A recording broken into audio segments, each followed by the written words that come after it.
Welcome back to Sanshiro's Boys. This is your co-host, Tim Amatuli. And I'm Chris Gote. And today we are discussing Akira Kurosawa's quote-unquote lost masterpiece, or so the DVD box promised, Song of the Horse. Hell yeah. I'm so glad we watched it. This is the true completionist thing to do. No one else is watching Song of the Horse but us. You can't even find it. I bought the DVD. I own this. Yeah, you're one of 10 people in the world who own Song of the Horse. And the other 9 are the people who work for Samurai DVD. Only true kings see this one. Yeah, sorry to all listeners who probably can't watch it. There is so little to go off of. This movie is so strange. It's so bizarre. It's from 1971, although even its release date is a mystery because people think it came out in 1970. On Letterboxd, it says it came out in 1970 before Dodeskaden, which, quite frankly, cannot be true because the horse derby that takes place in this movie didn't happen until 1971. Yep, live documented 1971 footage, so it could not have come out in 1970. It's impossible. Either it literally had to have come out in 1971, or Kurosawa has ascended to new levels of cinematic mastery, and he is literally filming in the future. It came out in 1970. This is the final cut, the director's cut that features an entirely new scene. No, it's Song of the Horse, man. It's the one I was most excited to watch once Tim told me it existed, because I didn't know. Because no one knows. I knew I was watching it last week when Tim reminded me. It is a television documentary about horses. And you might think, oh, it's a documentary. It's educational? Not really. It's not very educational. It sort of is. It's just the information is presented in a very unique way, which I think is really cool, actually.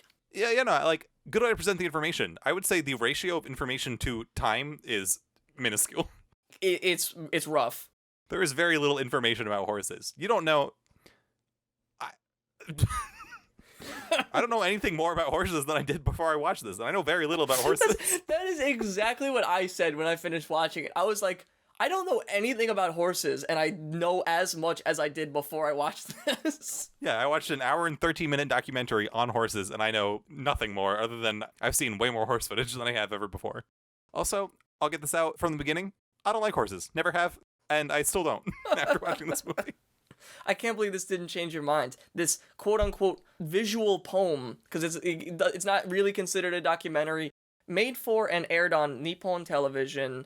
Something I didn't know. I thought this was the case for Redbeard, but this is actually Kurosawa's last collaboration with composer Masaru Sato. Ah, he stuck away at the end, and honestly, he did a good job. I love the music here. It's so really good. It's basically the love theme from Chinatown, which some of our listeners will know. The love theme from Chinatown is one of the most famously beautiful trumpet solos of all time, and this came out before then and sounds basically just as good.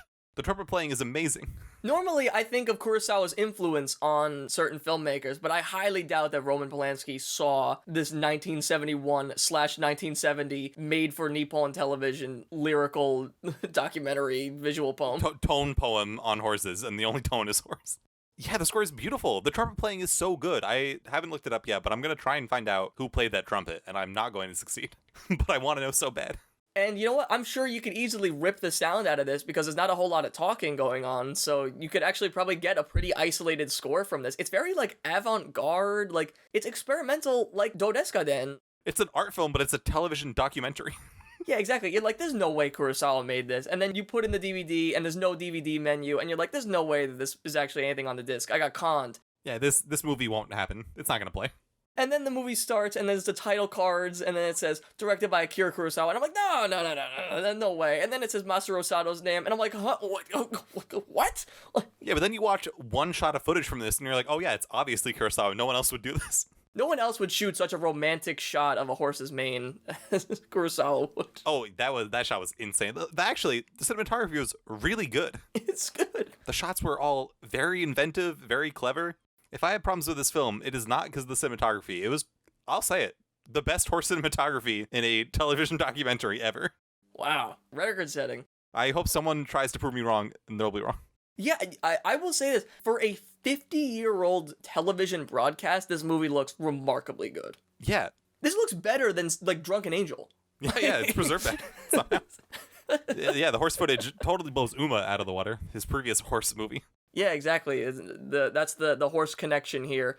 There's so little about this movie to go off of. Donald Ritchie's book does not really talk about it, despite being the go-to Kurosawa Bible, basically. There is one paragraph about it in the Dodeskaden chapter. I'll read it now. Quote, "Make it bright, light, endearing," I told my staff. In the same mood, Kurosawa next made a television film called The Song of the Horse, a lyrical documentary recalling horses, the 1941 film on which he worked as an assistant director, and that had convinced everybody he would someday be a great director. As in Dodeskaden, Kurosawa was returning in nostalgia to those moments of triumph when he had been most sure of himself as an artist. I guess you could say that about either of these films. Yeah, sure. He certainly isn't feeling himself in 1971 because Dodeskaden was a critical and commercial failure.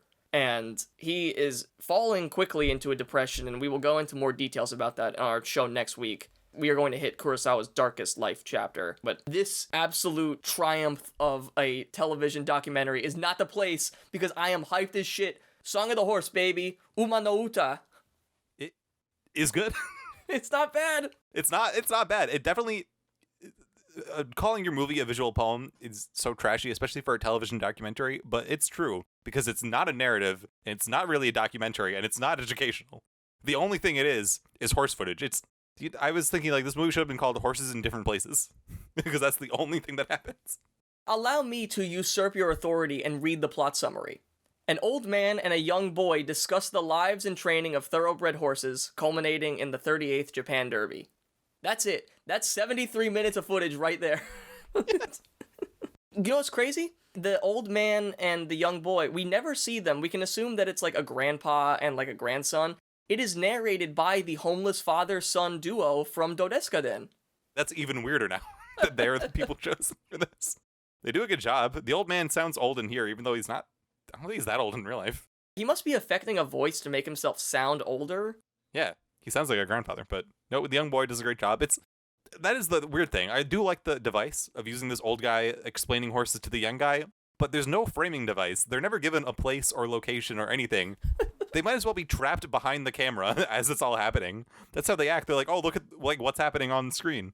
At one point, and this is the craziest shit in the entire film, they both yawn, and then they make the horse yawn simultaneously. They superimpose like the sound of them yawning over the horse.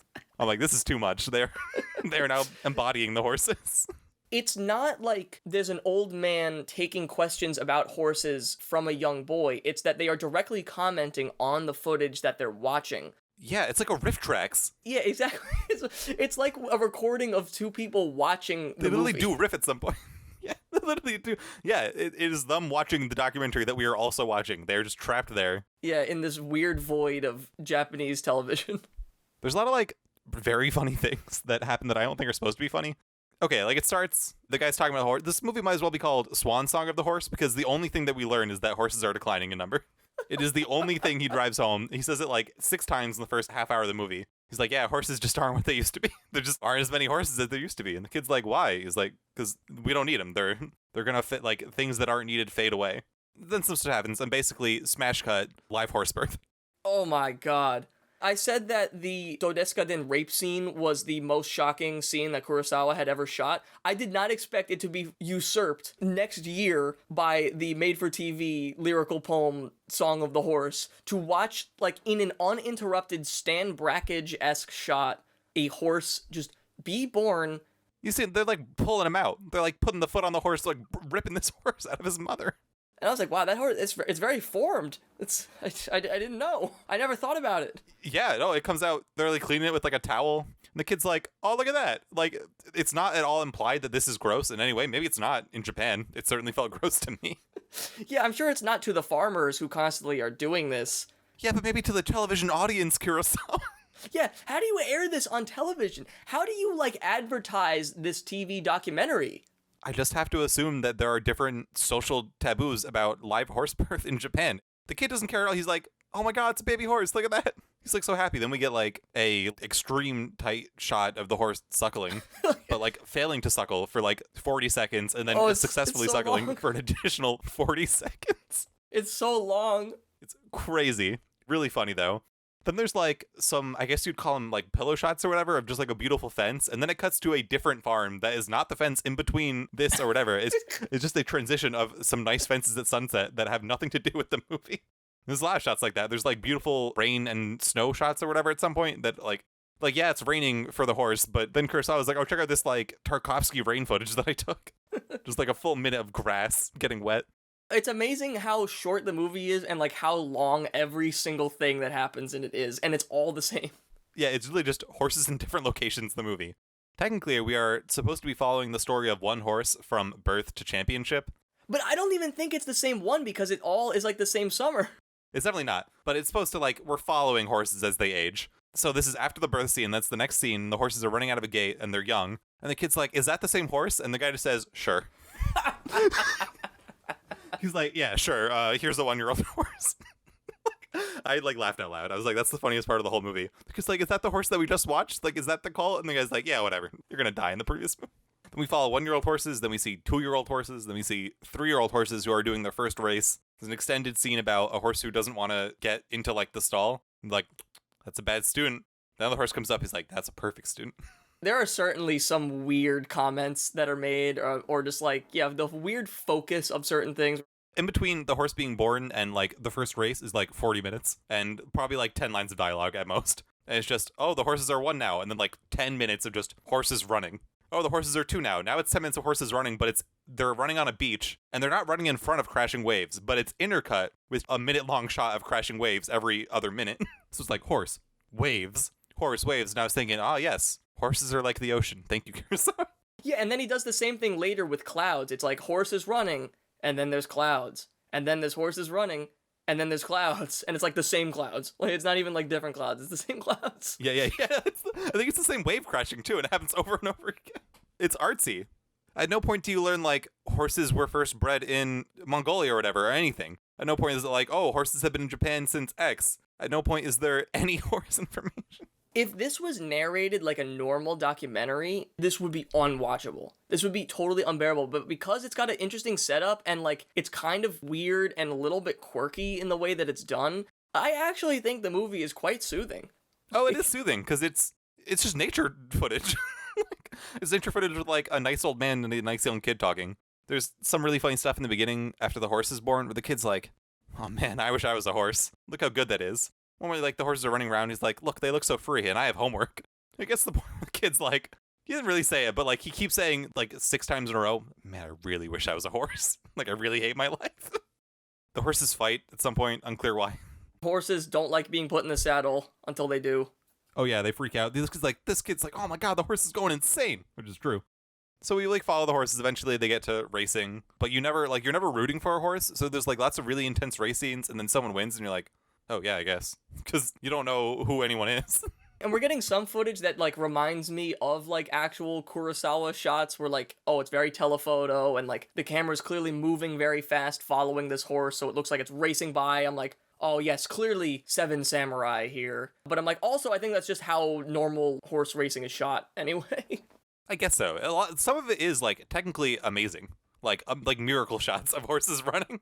At one point, like a horse is just like jumping up, freaking out, running back around. The camera's like following it, like deadlocked on it, even though it's like handheld. When it rains, the kid's like, oh, it's raining, and then there's just like 2 minutes of like dewdrops on leaves. And it's like, back to the story. Here are some horses. There's so many minutes of other things happening in a documentary that's so short. It was like almost like Tree of Life or like Tarkovsky, like where it's just like, here's like beautiful nature for a minute. It has nothing to do with the story at all. Yeah. And then, yeah, we get to the big horse race. Yes, the 38th Japan Derby in 1971 confirmed. It looks cool. It looks exciting. There's a thing here which you wrote down. At one point, they were putting shoes in the horse, and they're like nailing the shoe into the horse. And the kid's like, oh my god, does that hurt? And the guy's like, anyway, these horses are... Yeah, he doesn't answer. He doesn't answer. And I'm like, yeah, I want to know too. Does that hurt? Why can't the documentary give me this information? It looks really painful. They're nailing shoes into the horse. And maybe it like is better for the horse in the long run, but I don't know. Oh, and then shortly after that, the guy's like, yeah, horses will run even if their heart explodes. The kid's like, wow, even if their legs break, yep, they'll just keep running until they die. Like, this is insane. This is also crazy. What's going on? There's the horse race. It's like a lot of like pomp and circumstance. It's like a bunch of like white horses come out and they don't say anything about it. It happens. Hiruka Imai winds up being this year's Derby winner. There is a ceremonial thick horse that shows up, who is, I will say, the only horse in the movie that I thought looked good. Because I hate the way horses' bodies look. I think they're disgusting. Oh. So this thick horse, I was like, oh, he looks right. He looks like a friend. Whereas horses are just like skin way too taut over muscle. And at the very end, it says, Thoroughbred Shinzan is the 5-time champion. And I'm like, is this the one that we were following the whole time? I think. Maybe. Yeah, I think they go to like 5 different winners. They're like, this horse lives like a king in a mansion, and then it pans left to like a small house that he lives in. like a pretty shitty looking house. Like, yeah, good for him, man. That's a winner horse. And then it like goes to, I think, a different winner horse who won a bunch of awards. And he's like, wow, that's the best horse or something. They're like, wow, what a good horse. And that's the movie. And then it ends, and my Xbox promptly kicks me right back to the dashboard because there's no DVD menu, there's no bonus features, there's no chapter selection. There's an hour 73 of basically just raw horse footage.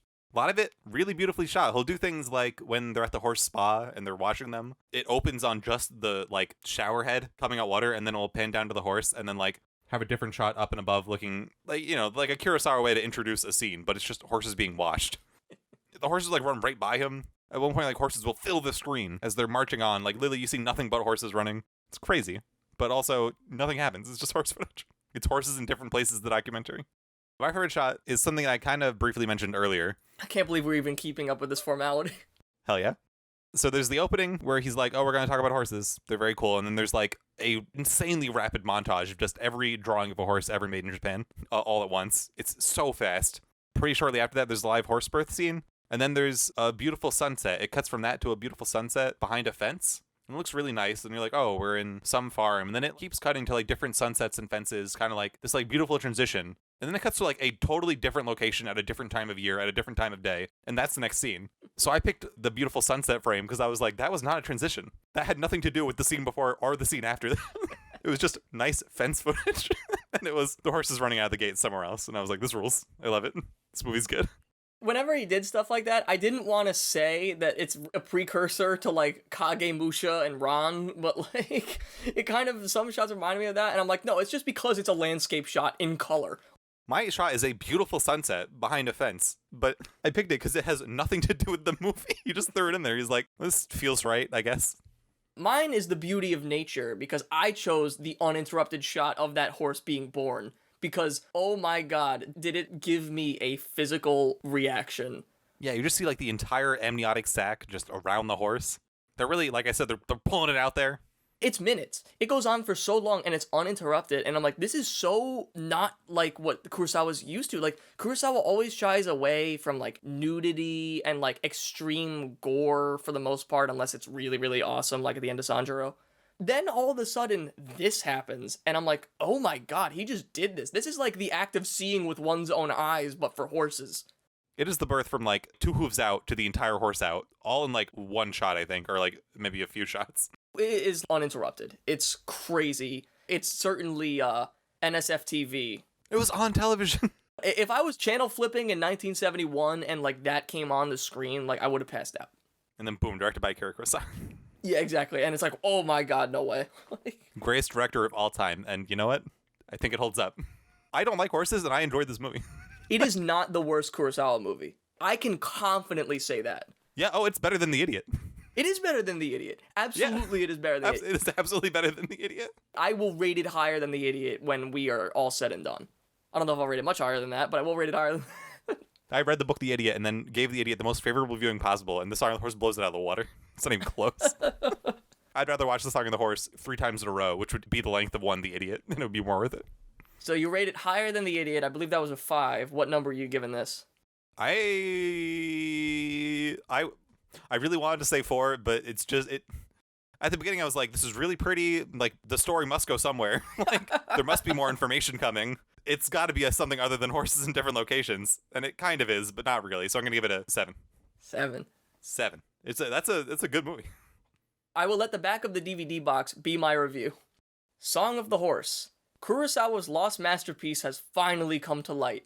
Filmed in 1970 and aired on Japanese television, Song of the Horse is his visual poem for the horse, the creature that he loved the most. Told through narration by an old man speaking with his grandson while the visual mastery of one of the greatest filmmakers of all time expands before our eyes. Kurosawa ordinarily avoided television work, and this is the only time that he had any involvement with the small screen. A rare and beautiful ode to the most noble of beasts, the horse! And therefore, I shall give it a 6. There's a line in the back of that box that says, "This is a visual poem for the horse." That is true. This movie was made for horses. This is not made for humans to watch. This is like footage that a horse would love to watch as he's dying. It's just pretty horse footage for 73 minutes long with basically no plot at all or any information or anything. When a horse dies and its life flashes before its eyes, it sees this movie. I thought that during the movie. I thought, oh, there is a scene at the end where they have the big race and then they show the horse to like the big winner. And then there's like old footage of old horse races. And I'm like, this is literally the horse's like dying flashback scene. That's what this is. This is its Vietnam flashbacks. This is a horse living out its entire life in its last few moments. And that's what we're seeing now on screen. Brilliant. Lost masterpiece. Hey, viewer, watch this movie. Maybe not. Yeah, find it. I assume that if anyone is actually watching along with us, they probably are not watching this one. Sorry to skip a week. We will get back to our regularly scheduled programming with Dersu Uzala. Hopefully you got a good laugh or two out of this, and check in with us next week for a real podcast, I guess.